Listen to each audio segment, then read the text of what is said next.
Olá, gente, vamos continuar dentro daquele assunto da voz amplificada do acusador que nós tratamos no episódio passado, onde a gente falou sobre a ação dessa voz na nossa mente e o que ela gera. Mas eu queria dessa vez dar um passo um pouquinho mais além, dentro desse assunto, dentro dessa perspectiva. Bom, eu quero que a gente entenda algo muito importante. Eu não estou aqui isentando o erro de ninguém.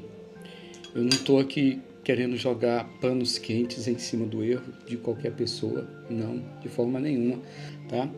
Bom, a realidade é que eu queria destacar um pouco sobre como o erro de uma pessoa se torna um banquete para as pessoas que estão ao seu redor e com um desejo de vingança, disfarçado da justiça de Deus.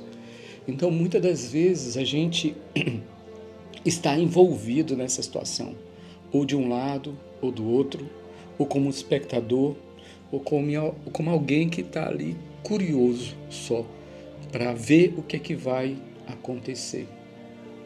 Você lembra do episódio da mulher adúltera, que foi pega em adultério no ato.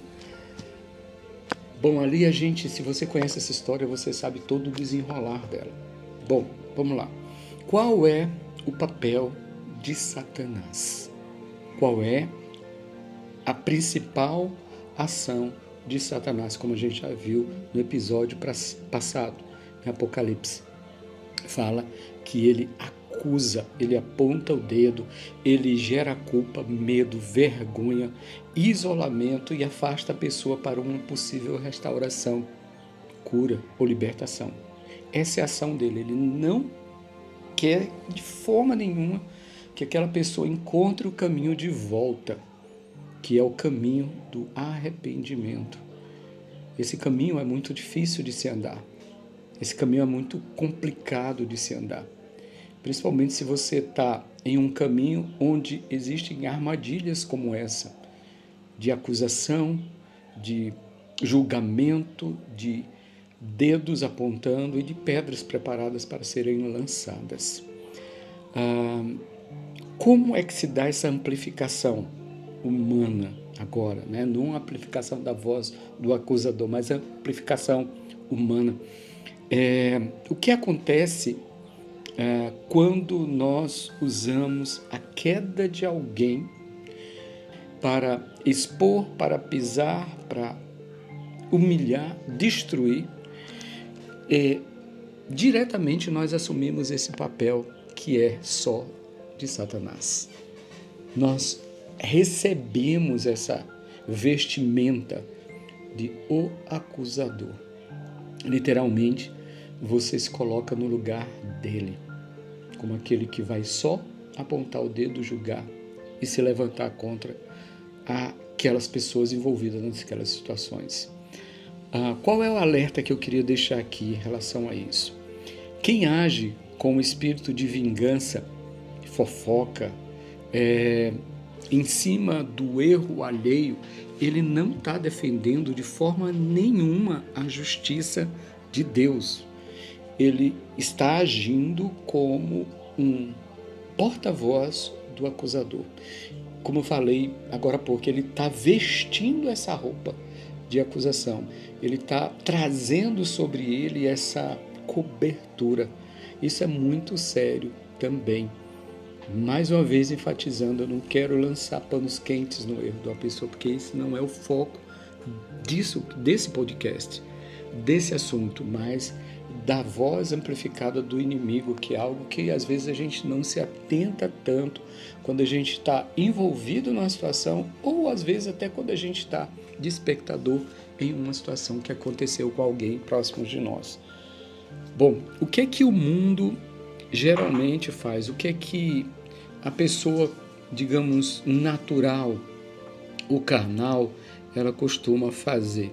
Ela usa a fraqueza de alguém para destruí-la.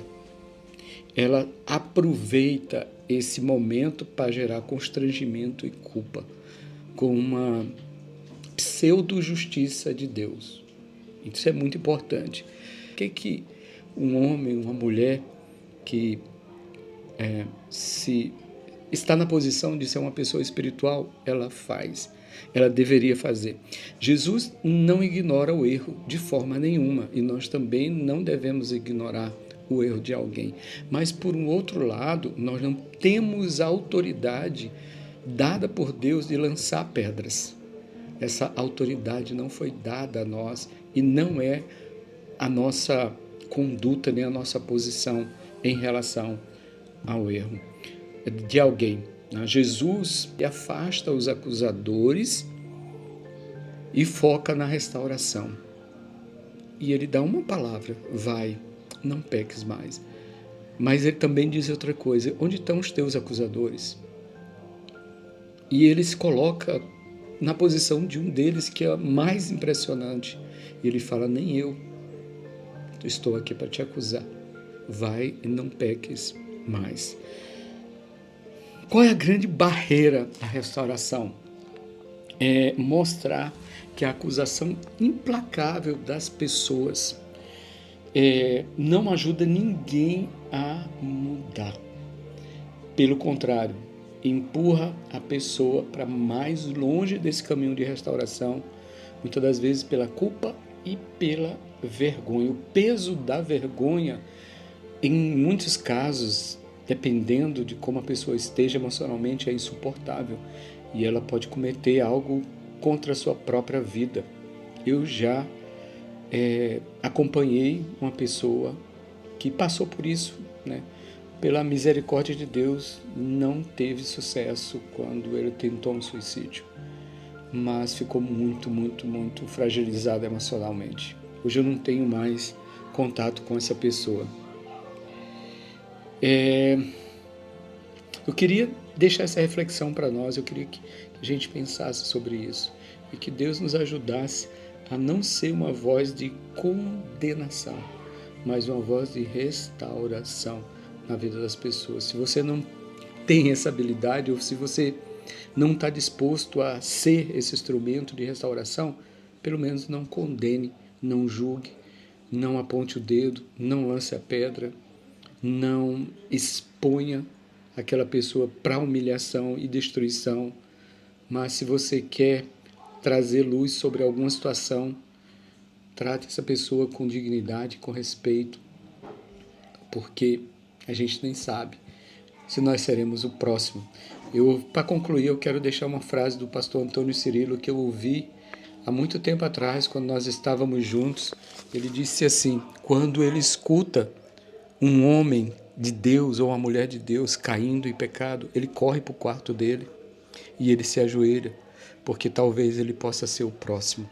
Então eu queria que a gente pensasse muito sobre isso e que você não assumisse esse papel que pertence ao diabo. Já basta ele para estar acusando, destruindo, trazendo culpa e vergonha para aquela pessoa. Você não pode estar nesse lugar. Saia daí. Deus te abençoe, em nome de Jesus.